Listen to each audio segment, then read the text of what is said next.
All right, Coach, you bounce back after that loss in Saginaw, and you get a big home win. How does it feel just to win number one in the GLIAC in the books? Just embrace every day, every game, the wins, the losses. Today, I thought our guys played the most complete game from start to finish all season, and that was something that we challenged our guys to do today.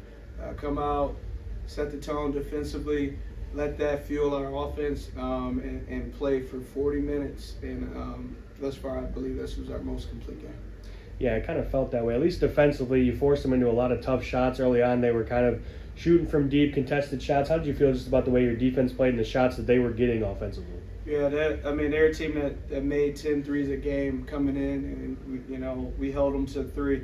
And when I say we held them to three, I believe we did do a really good job of challenging and contesting shots. They didn't get many open ones, and so for them to go 3 for 20 from the three-point line, ultimately, I think that was one of the biggest differences in the game. Yeah, what was talked about at halftime? Obviously, a closer game at half, and then it kind of opens up for you guys in the second half. What did you say at half, and how did you think the guys responded to what you had to say? Yeah, we basically said both teams probably feel pretty good about where they're at. We were up. We felt good. We thought we had more to give. I'm sure that they felt the same, even though they were down. So, that was really it. I challenged our guys defensively, come out and set the tone for what it was going to take for us to win the game. And I think we did a really good job. We had a lot of fouls early on, I think, and we kind of got on our heels a little bit. But once we kind of settled into how the game was being officiated, I think our guys responded really well. Let's talk about that big man rotation. Obviously, Coffey missed a few games early on. Now he comes back. It seems like you've solidified that kind of 1-2 punch with him and Avery. What's it like having them just almost two different players, but they bring a lot of production for you? What's it like having two guys that you can count on down there? Yeah, I think we have five guys that play that spot that can really help us. Matt is super talented, so and he makes unscripted plays, offensive rebounds, hustle plays.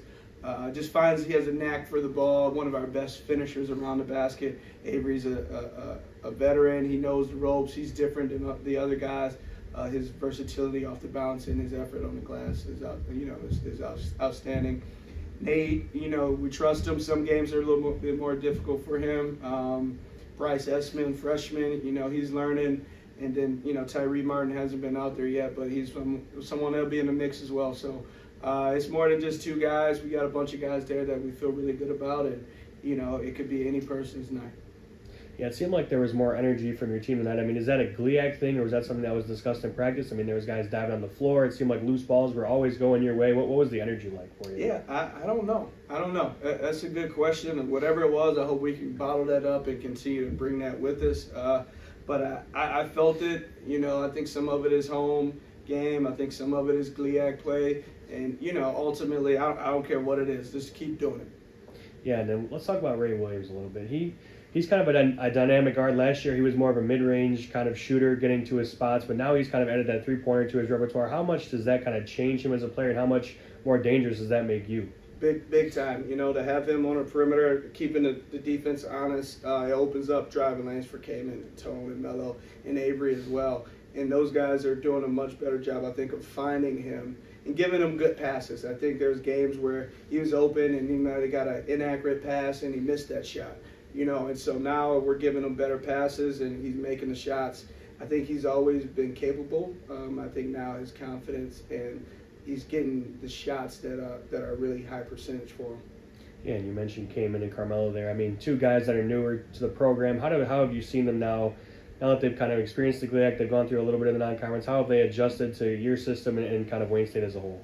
It's an everyday thing, and I think the one thing that we talk about as a staff with all of our players and specifically the guards is just they have to really be connected with me, really be connected and understand what I'm expecting from them and what we need in different situations in the game. And I think that's the process every single day in practice, in games.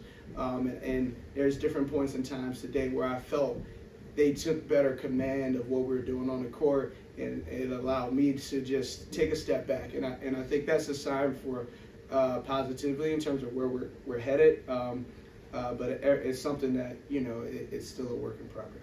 Yeah, one more for you. Just in terms of Parkside on Sunday, obviously, what does Wayne State have to do to collect back-to-back wins and go to 2-1 in GLIAC play.